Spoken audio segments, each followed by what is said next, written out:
Hey, everybody, welcome to the Queen Comedy Podcast. It's James, and today it's a solo episode, that I'm doing at the end of the month. I don't know why I did that. That's just so stupid. Whatever. So I just wanted to reach out to you guys because this is great. Like, if you've been following along, I don't know if you looked on Instagram, you looked on what's going on, but my goal has been 52 shows in 52 weeks. So that seems low, right? I've had a lot of comedians go, you can do more than that. You can definitely do more than 52. Yes, I understand 100%. But if you set a goal that is too ambitious, you will burn yourself out or you will cause more problems. So, keeping it at something that's reasonable, saying 52 shows in 52 weeks, that's one show a week, right? And also think about this, there probably will be times maybe during November or December where I can't do a show, right? Where something happens, a holiday comes up or whatever. So, I still want to do 52 shows. Maybe I won't be able to do 52 shows in 52 weeks, but maybe I will. So who knows? So I wanted to set manageable and reasonable expectations. So if you are still doing your New Year's resolution, whatever that was, great. I hope that that's happening. If you're not, why not? What happened? What stopped you? What's going on? Get back on that horse. Let's go, guys. Come on, you can do it. I know you can. So I want to go over a couple of things that I learned that I've maybe learned or relearned during this process for January so far. So I have hit my goal every week, doing a show every week. It's actually was easier than I thought. Next year, maybe I'll shoot for, you know, 2 shows a week or 3 shows a week or what. I don't know. I haven't figured it out yet, but I've been hitting the goal. Thank you to everyone who's booked me. Thank you to everyone who's reached out to me. Thank you to everyone who's put me on the show. And that gets to number one. Thank everyone. Thank everybody that you do a show with. Thank the MC or host. Thank the booker. Thank the other comedians. Thank the crowd. Say thank you. Be grateful. Be thankful. People have come out to see you perform. People have come out to talk to you. People have come out to watch you and have come out to enjoy the show. So say thank you to them, right? That's number one. Number two, don't be afraid if you're early, especially if you're early on in your career. Don't be afraid to take any show. It doesn't matter where it is. It could be a dingy back room somewhere. It could be in a dive bar. It could be a rooftop. It can be a garage. It can be wherever it is. Say yes to the show. Just say yes. Right now, if you're early in your career, you're not getting paid mostly as a comedian, say yes to every show. There were a couple times where I thought about saying no to a show, but my goal, having my goal of 52 shows in 52 weeks, made me go, you know what?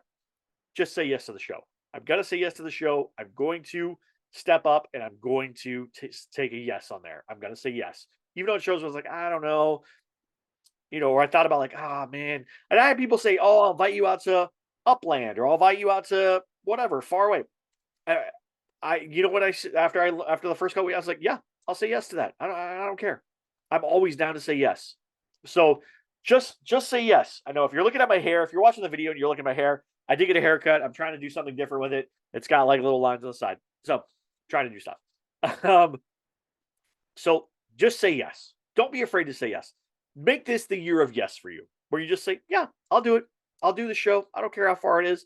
I don't care that it's only 5 minutes and I had to drive an hour and a half. Just say yes. Why? Because it's going to make you a better comedian. It doesn't seem like it in the moment. In the moment, you go, oh, dude, I'm driving 2 hours to go do 5 minutes or 7 minutes or sometimes 3 minutes. If you're early starting out, I usually get 10 to 15 minutes. So that, for me, that's great. I'm not going to complain. 10 to 15 minutes. Let's do this.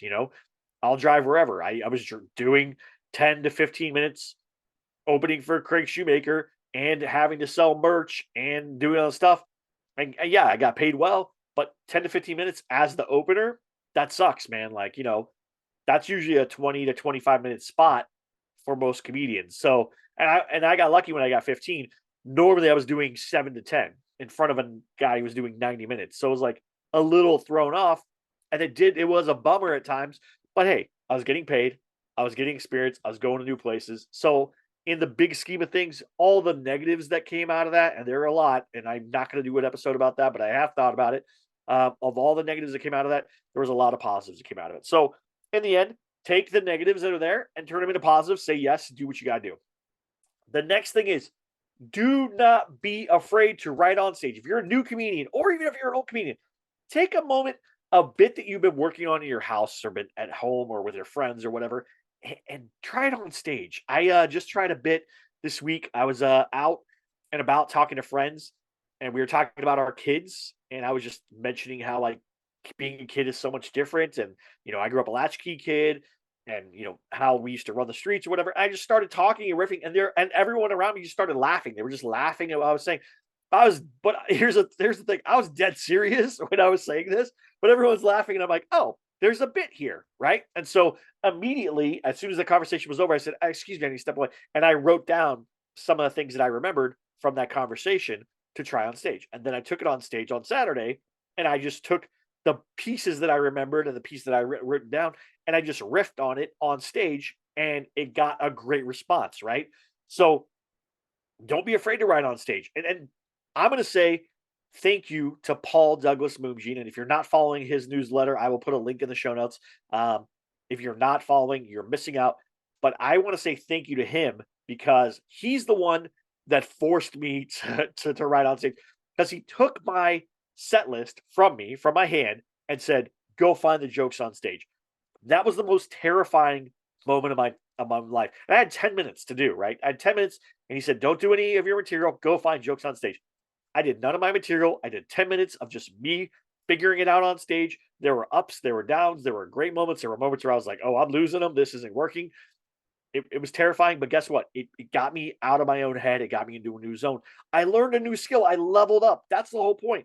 If you're doing the same thing in stand up at year 7 or 8 or whatever that you were at year 1 or 2, you're not doing it right. You're doing something wrong. The next thing is don't be afraid of crowd work. Now, I know there's this big push on social media of doing crowd work clips, and you should be doing crowd work and posting crowd work clips. And I'm guilty of doing it now too because I don't want to burn jokes. I'm trying to save up to do a special. Actually, I'm writing 2 specials at the same time.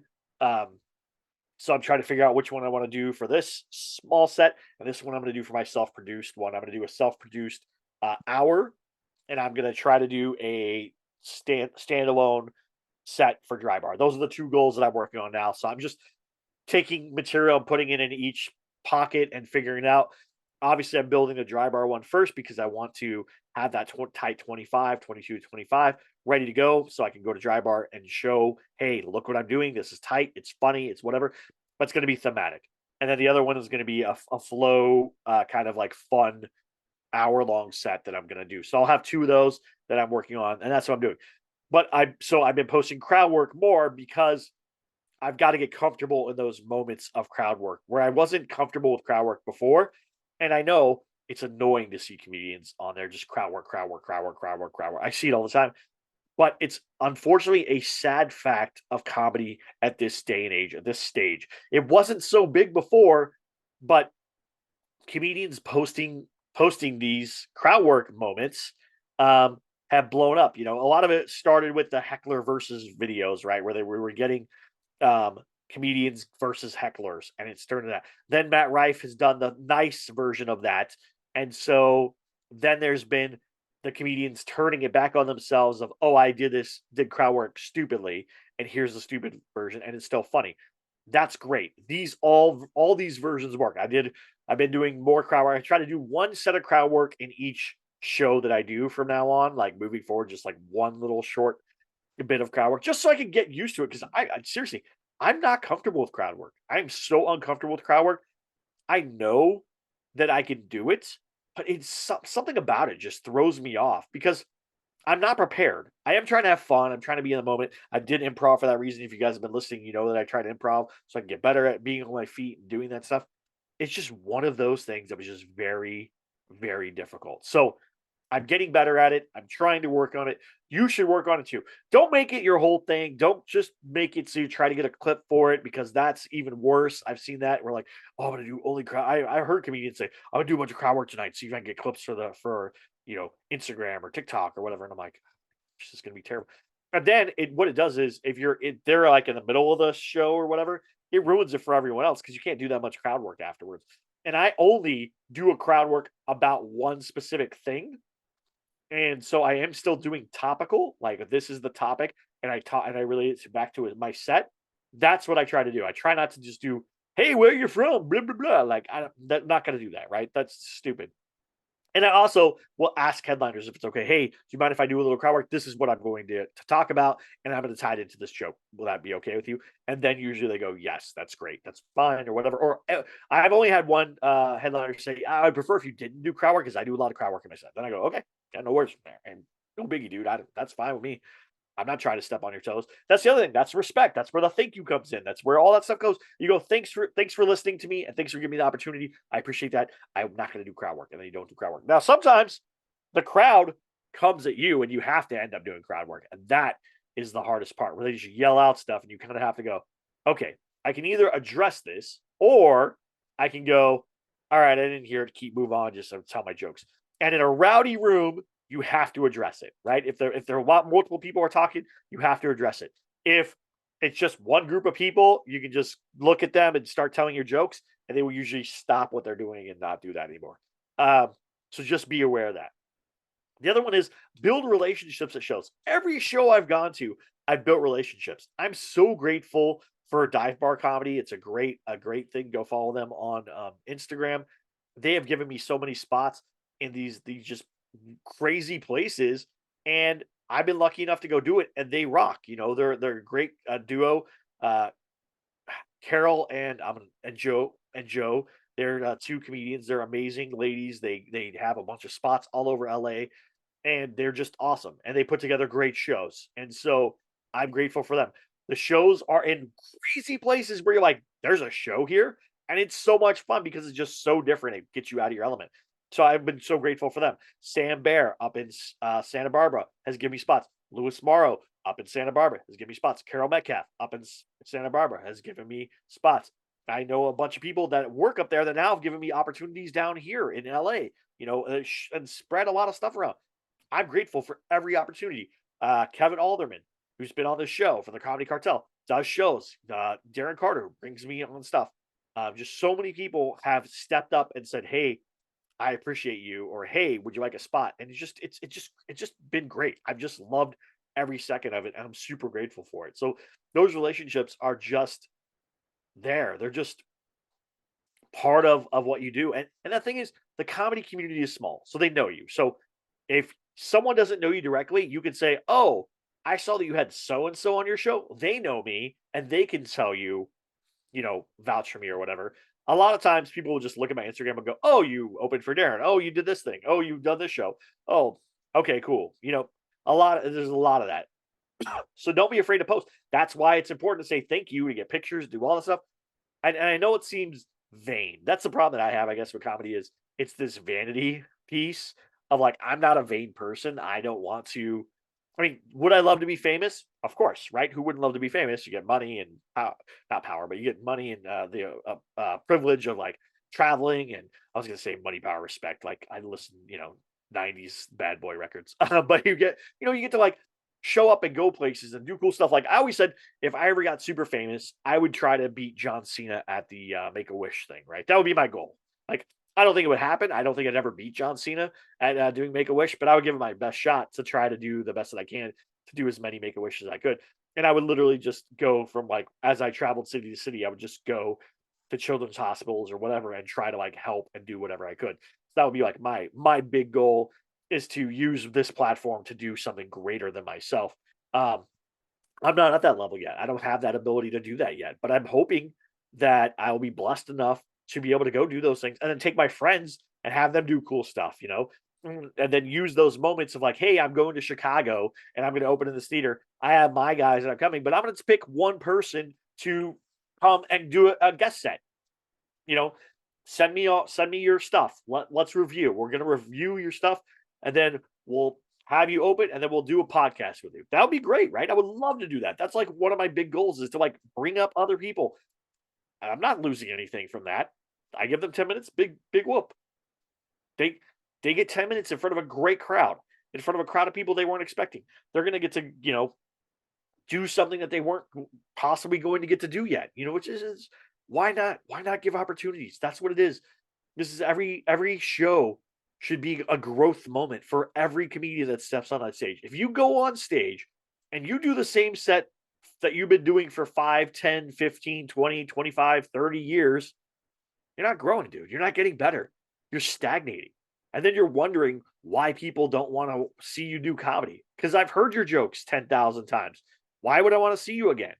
Why would I want to see you do the same bits that you've been doing for the last decade or two or three, for goodness sake? And there are comedians out there that do that. There are comedians that tour on the same material that they've been doing since they were big in the 80s and 90s and early 2000s, right? That's terrible. That's You're not using the time on stage to grow. You're just falling into a routine, which is even worse for a comedian to fall in a routine and not be working on new material, not trying new material. I've seen some great comedians that I was like, man, they're wasting their potential because I know they have better jokes than that. I know that if they're writing, they're probably writing way greater jokes than that, and they just are scared to do it on stage or scared to try. And here's the thing: after a certain amount of time in stand up, you're not going to be doing open mics as much. You might go drop in every now and then. Like my buddy Augustino runs a mic every now and then, and I'll go drop in and do the mic because it's like working comedians and we're all just trying to work on stuff and we'll get feedback or whatever. So it's really good. And those are great. Feedback mics are awesome when you know the community that's there.